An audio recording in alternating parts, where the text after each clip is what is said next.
Hallo allerseits, willkommen zur Bausatzbesprechung des römischen Legionärs aus dem 3. und 4. Jahrhundert von Altoris Studio im Maßstab 1:24.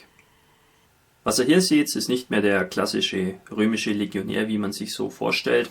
Im 3. und vor allem im 4. Jahrhundert hat sich das deutlich geändert von der Ausrüstung her und so weiter. Das war doch ein ziemlicher Umbruch, ja, verursacht durch zahlreiche Bürgerkriege, auch die Soldatenkaiser und so weiter. Und dann eben auch mit der beginnenden Völkerwanderung hat sich da viel geändert, weil nicht mehr so viele Römer in der Armee waren, sondern eher Ausländer, also Germanen oder Steppennomaden und so weiter. Die Schachtel ist relativ schmucklos, wie es für Kleinserienhersteller dieser Art typisch ist. Wir machen dann auf und finden innen drin die Teile, die von etwas Schaummaterial geschützt sind. Ja, das ist, glaube ich, eine ganz passable Verpackung, da sollte nichts weiter passieren. Hier seht ihr den Umfang des Bausatzes. Das sind alle Teile, die hier vorhanden sind. Eine Bauanleitung liegt keine bei, aber das ist ja eigentlich alles mehr oder weniger selbsterklärend. Besonders erwähnenswert ist das Vorhandensein von 2 Köpfen, die sich sowohl im Gesichtsausdruck als auch durch die Helmform als solche etwas unterscheiden. Finde ich ganz cool. Gut, dann schauen wir uns als nächstes alles etwas aus der Nähe an. Ja, wie man sehen kann, die Details sind wirklich umwerfend. Also das Kettenhemd zum Beispiel, das ist ja grandios gemacht. Da sieht man wirklich jeden einzelnen Ring. Aber auch hier Details wie diese Ornamente am Gürtel zum Beispiel oder auch hier allein die Stiefel. Wirklich perfekt. Die Details suchen ihresgleichen. Man muss natürlich auch sagen, das ist eine relativ große Figur vom Maßstab her. Da hat man nochmal ganz andere Möglichkeiten, aber trotzdem sehr beeindruckend. Der Guss ist makellos, ich kann keine Lufteinschlüsse erkennen. Und auch zum Versäubern gibt es ja relativ wenig. Wir haben nur hier diesen kleinen Angusspunkt, diesen kleinen Klotz. Der ist sofort abgeschnitten und versäubert. Das ist wirklich sehr, sehr einfach und unaufwendig. Das ist oft so ein Thema bei Resinfiguren, die etwas älter sind. Hat man da mal so massive Blöcke, die man irgendwie absägen muss. Das ist hier wirklich sehr anwenderfreundlich gestaltet. Die Figur kommt ja auch hier mit so einem Mantel. Ja, setzt es mal hier einfach nur so drauf. Ich persönlich finde den Mantel ein bisschen komisch, jetzt nicht von der Optik her, sondern deswegen, dass es nicht wirklich Sinn ergibt, meiner Meinung nach. In dem Gefecht würde ich jetzt so einen Mantel nicht tragen wollen. Aber man kann den getrost weglassen, weil wir haben hier alle Details am Rücken. Bei Zinnfiguren ist es sehr oft so, dass hier der Bereich dann auch nicht detailliert ist. Ja, hier können wir das eigentlich weglassen. Wir müssen dann nur hier vorne den Verschluss irgendwie vorsichtig abschaben, aber das sollte möglich sein. Ja, wie gesagt, der Mantel ist schön, aber er ergibt nicht wirklich Sinn in meinen Augen. Wie schon erwähnt, liegen 2 Köpfe bei. Schauen wir uns das noch ein bisschen näher an. Den hier finde ich klasse. Bärtig und richtig die Zähne fletschend. Auch der Helm ist schön detailliert. Ich weiß ja genau, wie sich der Helm nennt. Ich meine mich zu erinnern, dass es ein Spangenhelm ist. Also man sieht genau, wie der aufgebaut ist. 2 so Halbschalen. Dann diese Wangenstücke und hinten noch ein Nackenschutz. Ja, ganz toll. Alle Details vorhanden, die man sich wünschen kann. Sogar unten der Verschlussriemen am Kinn ist sichtbar. Wirklich sehr gelungen. Der zweite Kollege sieht nicht ganz so erbittert aus. Ja, man kann hier sogar die Ohren erkennen. Wirklich ganz toll. Also in dem Maßstab habe ich selten was Besseres gesehen. Resin ist meiner Meinung nach zurzeit auch einfach das Material der Wahl. Zum Beispiel Weißmetall oder auch Plastik kann da irgendwie nicht mithalten. Also was man da Details rausbekommt mit Resin ist immer wieder erstaunlich. Hier haben wir dann den rechten Unterarm mit der Hand, die das römische Langschwert, die Sparta, trägt. War ursprünglich ein Kavallerieschwert, wurde dann aber in der Zeit des 3. und 4. Jahrhunderts immer populärer. Früher hatten die Römer ja eher kurze Schwerter. Im Lauf der Spätantike wurden die Schwerter dann wieder etwas länger. Was hier gleich auffällt ist, dass das Teil ziemlich verbogen ist.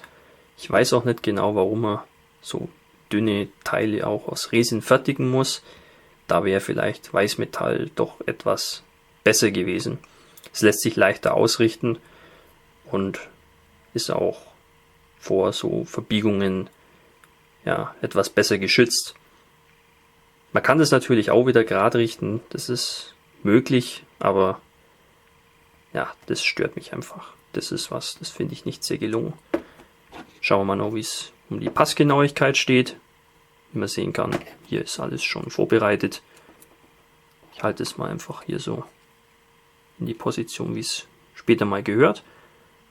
Ja, da kommen wir doch ums Spachteln glatt herum. Also, was die Passgenauigkeit angeht, bin ich hier schon mal sehr beeindruckt. Das Schild unseres Römers hat jetzt vorne keinen besonderen Zierat, den müsste man dann freihand aufmalen, was sicherlich nicht ganz einfach ist. Hier unten haben wir dann einen kleinen Angusblock, der leicht zum Entfernen ist. Und innen angegossen ist dann auch schon die linke Hand. Und wir haben hier Halterungen für kleinere Wurfgeschosse, die sogenannten Plumpartei. Das sind überdimensionierte Dartpfeile, würde ich jetzt mal sagen, die vorne noch ein Bleigewicht haben für mehr Durchschlagskraft, würde ich mal sagen. Ja, sehr interessantes Detail. Das zeigt auch, dass die Modelleure da ganz gut Bescheid wissen über diese Zeitperiode, weil dieses Wurfgeschoss war da sehr populär und häufig. Die letzten beiden Kleinteile der Figur umfassen die Schwertscheide für die Sparta und dann hier noch ein kleiner Dolch, der sich Pugio nennt. Ja, finde ich ganz gut gemacht. Auch hier ist die Scheide wieder ein bisschen verbogen, aber das ist jetzt das kann man wirklich problemlos wieder gerade biegen. Wenig zum Versäubern. Details sind ganz schön. Auch hier wieder mit ein bisschen Verzierungen und so. Also das macht schon wirklich einiges her. Sehr gelungen. Zu guter Letzt schauen wir uns noch die kleine Base an, die dem Bausatz beiliegt. Das ist wirklich sehr unspektakulär. Ja, man sieht hier nur etwas Stein und Sand oder Erde. Angusblock ist jetzt auch wieder sehr leicht zum Entfernen. Es wäre jetzt nicht ganz meine Wahl. Der soll da später mal, glaube ich, so draufstehen und so einen Sprung machen, während er angreift. Ja, das ist mir ein bisschen zu langweilig. Ich werde den wahrscheinlich auf irgendeinen anderen Sockel montieren. Und ich denke, die meisten Figurenmaler, die es ernst meinen, werden es ganz ähnlich machen. Aber ja gut, es liegt bei, warum nicht? Es komplettiert den Bausatz auf jeden Fall. Aber wirklich notwendig wäre es nicht. Alles in allem präsentiert sich die Figur auf einem sehr hohen Niveau. Das macht wirklich Lust, da gleich loszulegen und die paar Teile da zum Versäubern und dann eben gleich mit der Bemalung loszulegen. Das Einzige, was mich eben stört, ist das Schwert. Da finde ich einfach, dass Resinguss nicht wirklich das Mittel der Wahl ist. Ich würde solche Teile grundsätzlich irgendwie aus Weißmetall machen. Anscheinend ist es zu den Herstellern noch nicht ganz durchgedrungen. Vielleicht gelingt es jetzt mal. Habe ich schon bei mehreren Bausätzen beobachtet und es stört mich immer wieder. Das gerade zu richten ist sicherlich möglich, aber an und für sich einfach unnötig ist. Stört mich und es wäre schön, wenn es einfach gerade wäre von Haus aus. Ansonsten ist die Figur wirklich top. Grandiose Details, habt ihr ja selber gesehen. Allein schon die Stiefel von dem Soldaten oder auch das Kettenhemd für sich genommen sind schon wirklich umwerfend.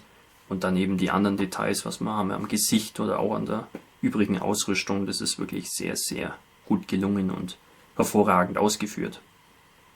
Des Weiteren begeistert mich auch einfach die Vorbildwahl. Das ist eine sehr interessante Zeitperiode, für die ich mich eigentlich, was die römische Geschichte angeht, besonders interessiere. Und ich habe auch gesehen, dass es von Altoris noch ein paar andere vereinzelte Figuren zu dem Thema gibt, zum Beispiel einen römischen Kataphraktreiter. Das wäre auch mal noch ganz interessant, werde ich mir vielleicht auch mal holen. Wirklich toll, finde ich gut. Es muss nicht immer der klassische Römer sein, wie man sich vorstellt. Es kann auch mal ein bisschen was aus anderen Zeitepochen sein. Die römische Geschichte erstreckt sich ja über einen Zeitraum von fast 2000 Jahren, je nachdem wie man rechnet. Da gibt es wirklich viel Platz und Möglichkeiten für diverse interessante Figuren. Preislich bewegen wir uns bei der Figur zwischen 45 und 50 Euro, je nachdem wo man schaut. Das können jetzt vielleicht Modellbauer, die nicht viel mit Figuren zu tun haben, nicht ganz nachvollziehen. Aber es handelt sich hier eben um einen Kleinserienhersteller. Ja, für die muss sich das auch irgendwie rechnen. Die machen da eher kleine Stückzahlen nur. Ja, und dadurch ergibt sich eben der relativ hohe Preis.